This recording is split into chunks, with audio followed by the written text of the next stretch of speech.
like the streets start glowing. I think you was something I could get used to. Start with me. From the Stripped album was the soulfulness of Christina's voice, and it also was like her coming out album where she was just sexier and more grown up, more mature, and I feel like that's what this album is for me. You know, Christina Aguilera, her vocal performances on her songs are just amazing, and I wanted to be able to perform the way that she performs on her, you know, in her music. I wanted to be able to perform like that, so I made it a point to make my vocal performances stand out on the album, and then Kehlani.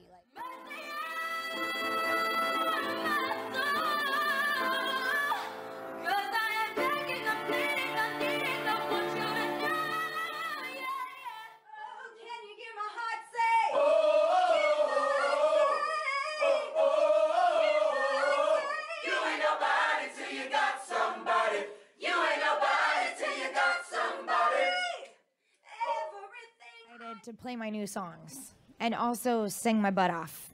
That's what I have fun doing. Is as much fun as I do like running around on stage and dancing and performing, the songs that I have the most fun singing are the ones where I'm standing still and able to pour every emotion into it, and focus on the vocal performance. And seeing you guys, duh.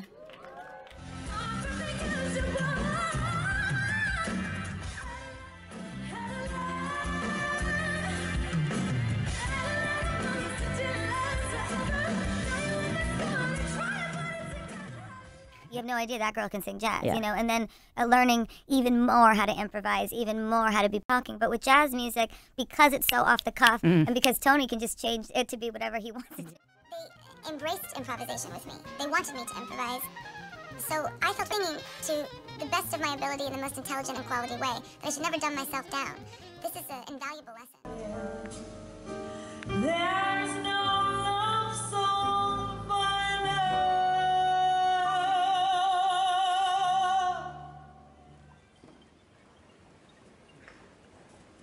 But how strange the change. Blast the music. It sounds ridiculous, and you know, myself vocally, I try and do something interesting with everything in the songs, so you could really listen to it. You know, if you wanted a real emotional connection with my music, it's there. If you want to put it on in the background, cool. But my music is really intense. If you're looking for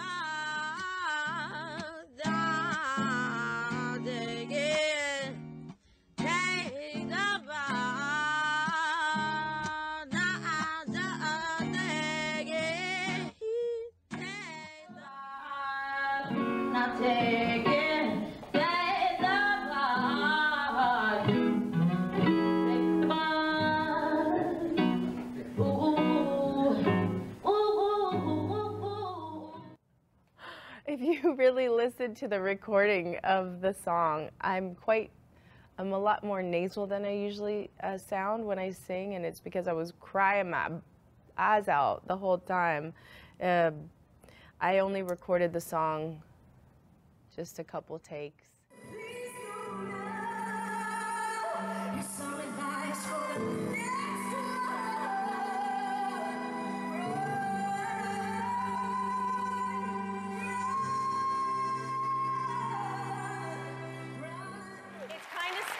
You might not recognize me because I actually sound like I'm eating Alice Cooper alive. How do you sound? Is it rock? It's real rock. It's like, ah! but not like that. Like better, because I don't know where that came from. But that's okay. Good. That's all right. That's all right. Okay. That's all, you actually gave me my new ringtone right there. Now you sing.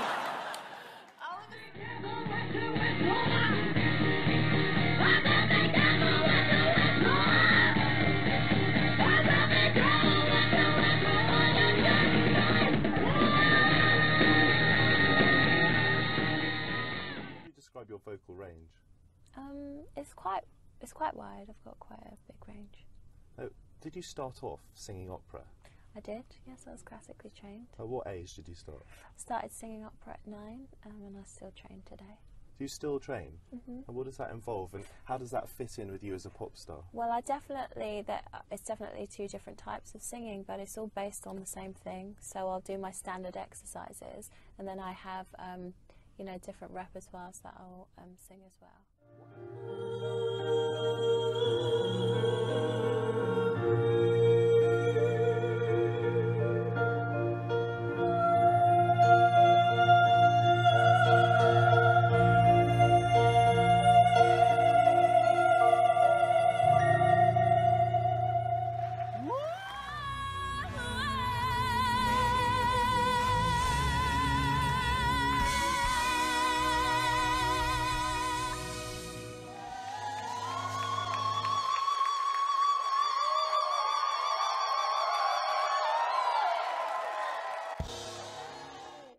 Just a very, it's influenced by a lot of different things, R&B, but the base of it would be R&B, just basing on like maybe the styles of the vocals and things like that. But so You Should Be Here is the title.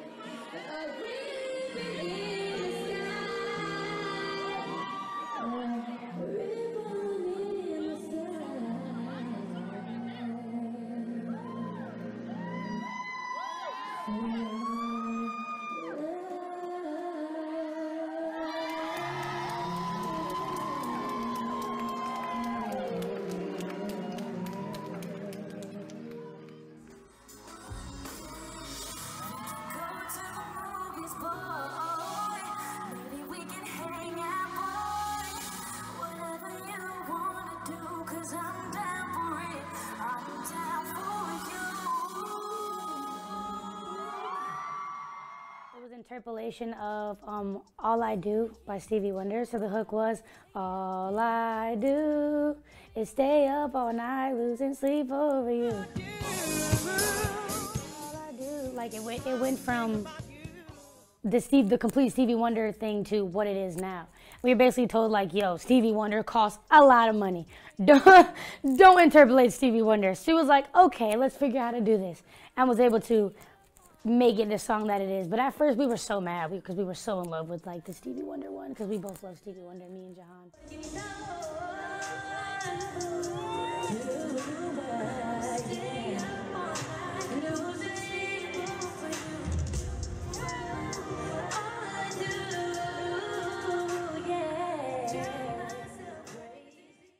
One is connecting notes together. You can start, say if you want to do 4 notes, like,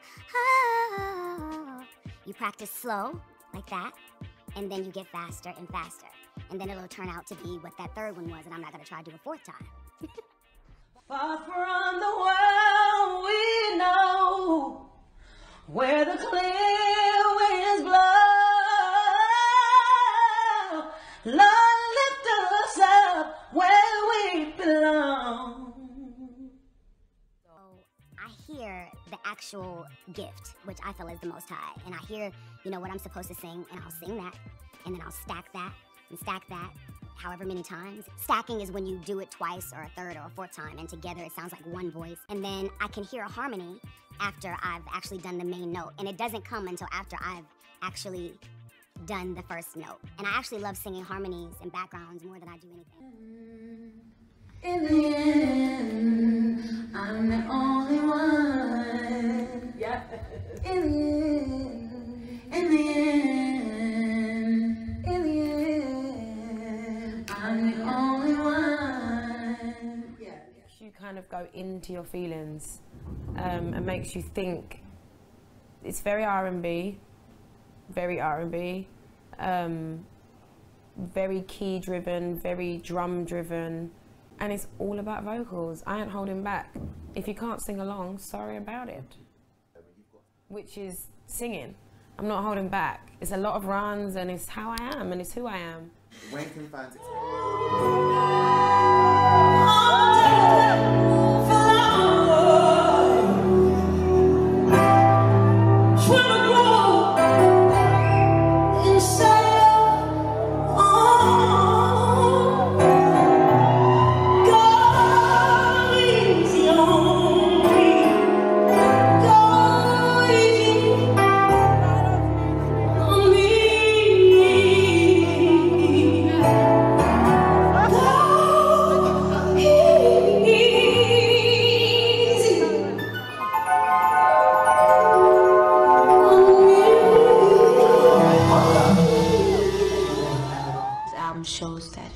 vocal. I think it shows all of my vocal range. I took a lot of risks on the album. I tried different things, and that's the main change from the two albums.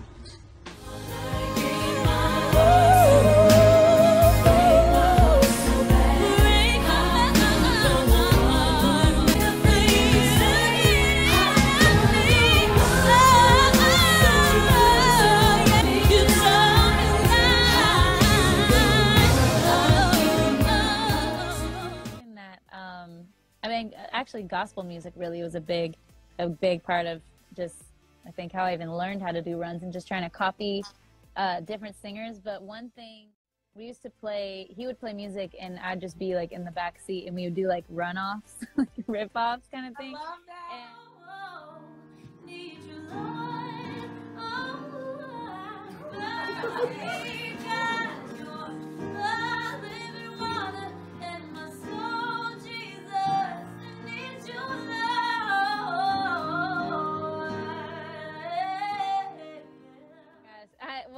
I was like working on it and I showed him, like I'd practice it for like 3 days because it's like really chordy and everything. Biggest fan too, and he was just like, it's cool, but I feel like on that one part, instead of doing that run, you should like reverse the run and do it backwards. And I was like, what? And so, and he was always a fan of just like, oh yeah.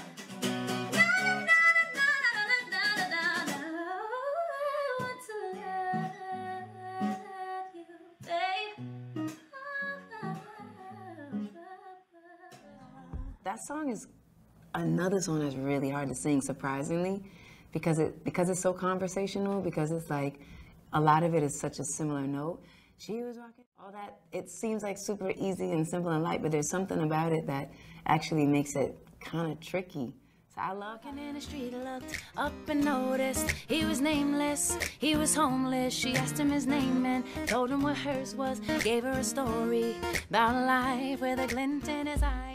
You know what, that song is really hard to sing because it's really high and it's like all these kind of, you know, baby, baby, baby, and you gotta really, baby, baby, baby, you gotta go for it. It's crazy. So like seeing other people singing it.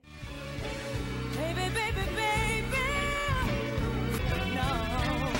Oh, baby, baby, baby, and I swear it, baby, feels like, ooh, will you ever know it? So the first part is no more. First part a little slower. No more. The second part is one more time. Oh, you're literally just going down a scale. So practice that because that's the part that I hear people being a little confused about. Last part is So the first part and the second part all together. No more.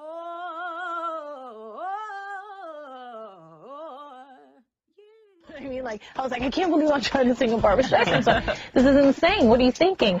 But I sang it, and it was almost like I had graduated. You know what I mean? But I needed to get to that point, and I sang, and he was like, you know, like the tears in his eyes, and we were both like, what was that? And it just gave me, I was like, finally, like, I am a singer. This is what I do.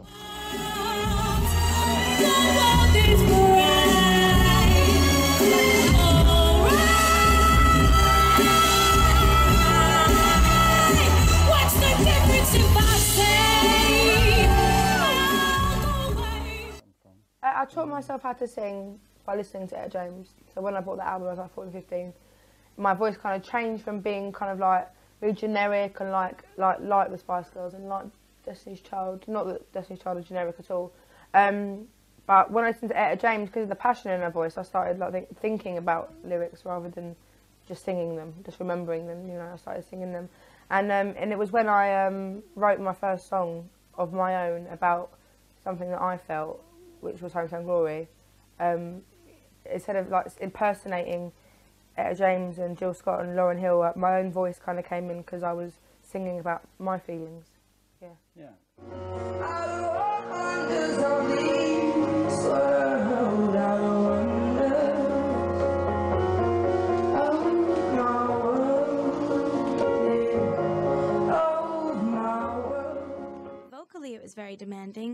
It's a very vocal show, and I'm really happy that my voice remained healthy the whole time. I think that means that I'm singing in a healthy placement and using correct technique, and that makes me really happy. That's good. That it did the whole test of the whole tour.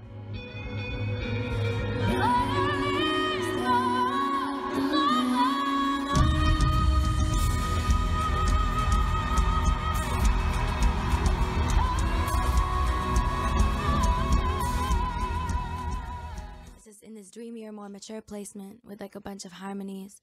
Like vocal arrangement is my favorite thing in the world, and being able to do that and just like keep it chill and easy and smooth and bouncy and have them really fuck with it, I'm so grateful.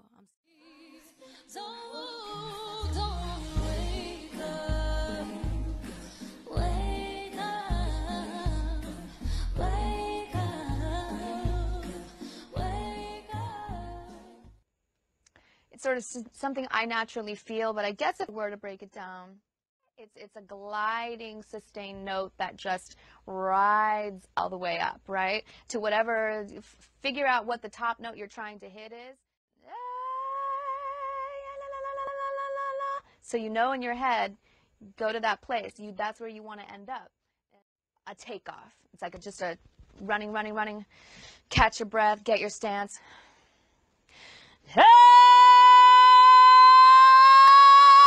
So that's kind of a slow ramp up.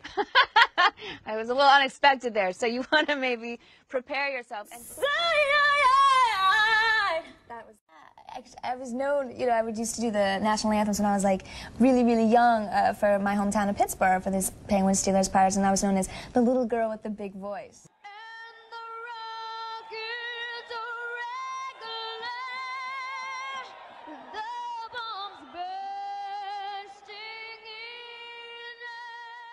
The song Even I'm Okay on my last record for Stripped. I'm literally crying on that record, and you know, a couple voice cracks and whatnot, but those are the kind of things that I think keeps it very real and very honest. So to get the love back.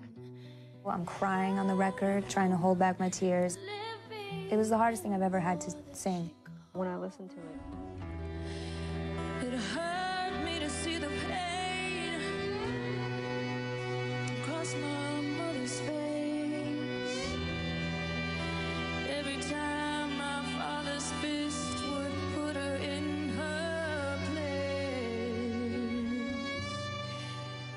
Wait a minute, this is Fighter, because that's such an aggressive song. It's a really difficult song to sing live, and you're pushing yourself in the words that go so quickly, but that one, it's like chill it out, but you put soul in it in all the right places. You think I despise you, but in the end I'm gonna thank you, cause you.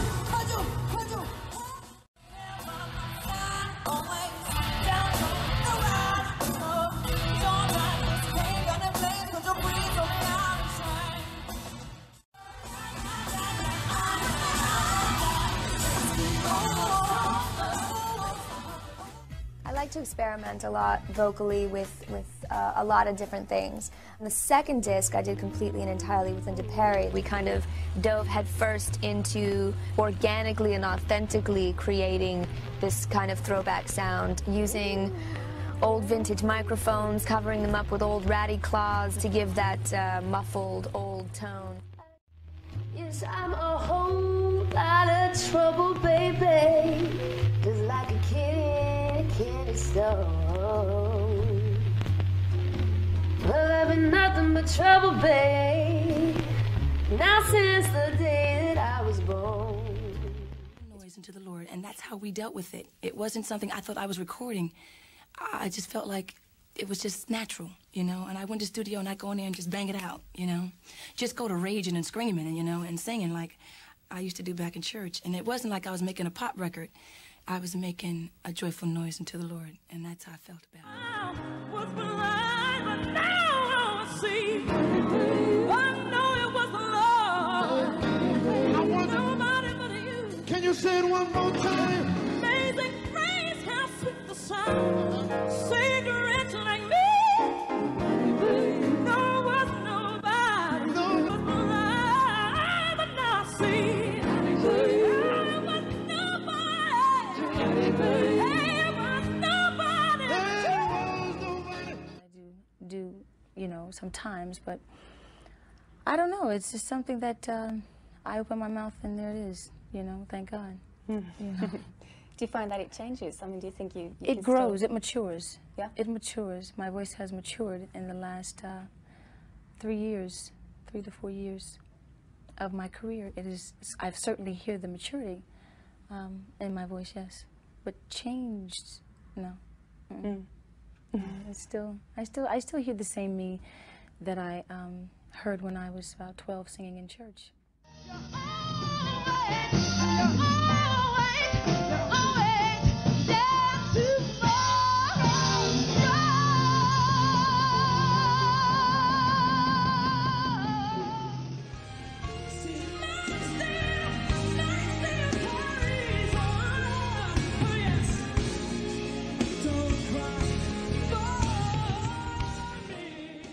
It was like Etta took over. It was like she was here, and the song is just timeless. I heard church bells ring. I heard a choir singing. I saw my love walk down on her finger. He placed the ring. He was looking for a woman that could go head to head. Track. It's and it's like, oh, what's about to happen? What's about to happen? So it made me excited. It sounded like the call to the dance floor. But to be able to scream and kick and fight like that, I was just trying to, I have my acting coach in the back of my mind, like, make me proud. You know, it's very aggressive and just, once again, not what I think people expected.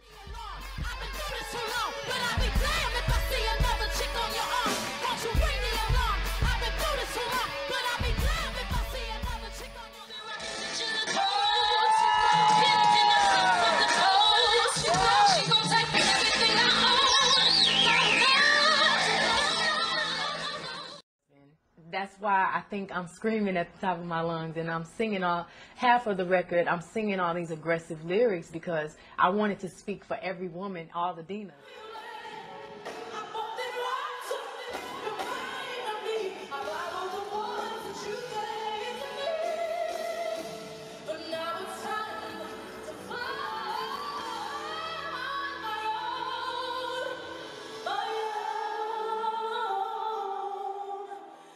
Probably resentment. I feel like vocally I've grown, and I feel like all the chord changes and the beautiful harmonies and the lyrics is something that I really am proud of. You weren't happy. I know you didn't want to hurt me. But look what you've done to me now. I gotta look at her in her eyes. See, she's had half on me.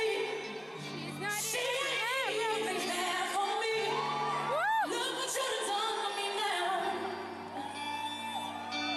And it's all because you lied. You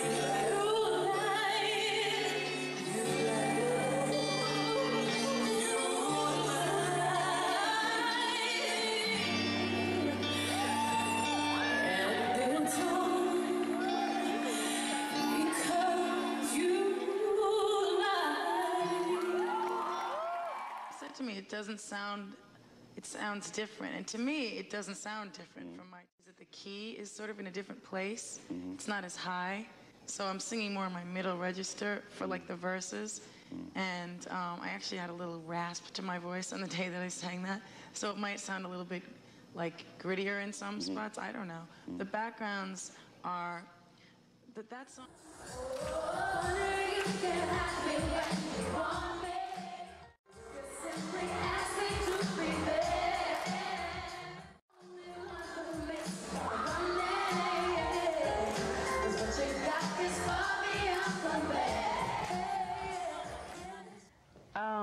Well, I was was inspired by a lot of great singers. Minnie Riperton with that register, she used to sing in that register.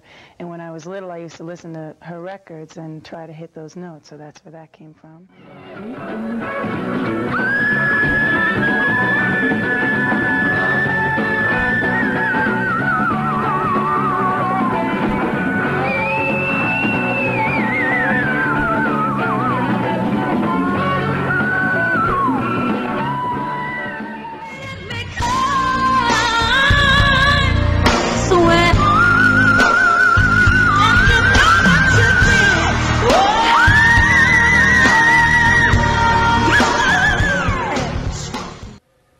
To keep those big ballads as spared down as they could be. I mean, I didn't want them to get out of control, too glossy, and I think that not many high-pitched squeals.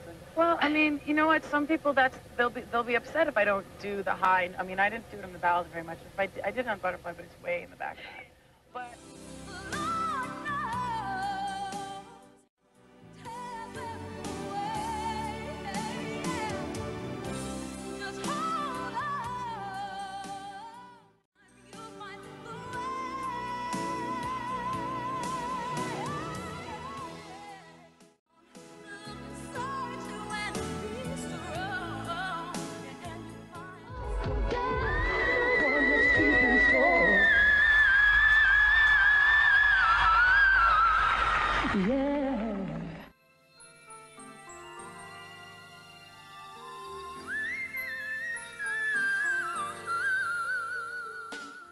But in a way, I envy those people because they can come in, sing the song, they get a demo singer singing the song first, then they can do their own thing to it and, you know, bring their flavor to it and have the producer finish it up for them when they leave. And I'm like sitting there obsessing over every single note, you know, why did I do it like this? How do I get the song? You know, really trying to sell the song. And, you know, when you write it, you're building it, you're producing it, you're creating, you know, what people are going to hear, so all the weight falls on your shoulders. And since I've been in the studio, you know, year after year, since my first album, it's been a learning process every single time.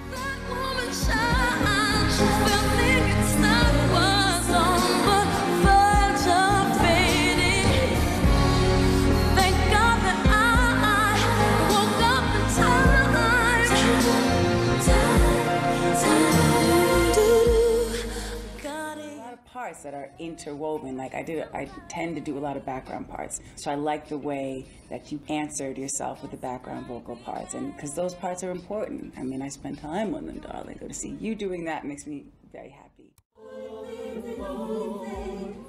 Baby, don't tell me you miss me, you love me,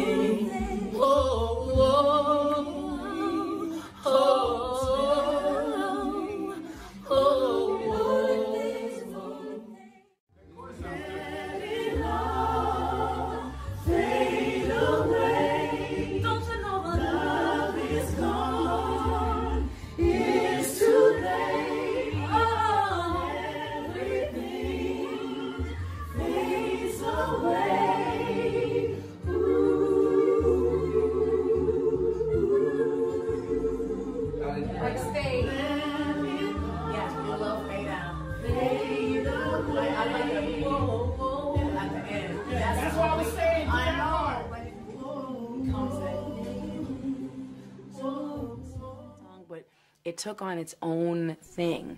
Like, the song became its own thing. I'm almost like, somebody said, is somebody rapping on that song? Because I'm singing, but I'm singing in like a different rhythmic style on a lot of it. But then it still has like long notes and a really very important kind of like heartfelt message.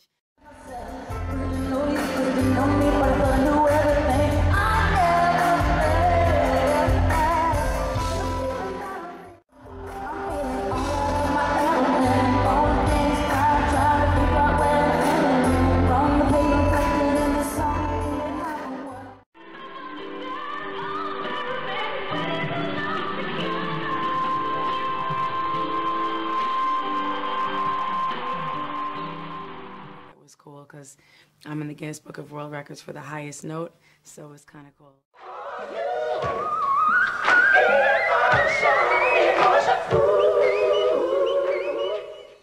Was it tempting to try and kind of outdo each other to an extent, though? I don't think so, because we were even talking when we were doing the record that, you know, when we were doing certain harmonies, that we were blending in a way that sometimes we would get confused, like, did you do that note, or am I doing this note? So it was cool.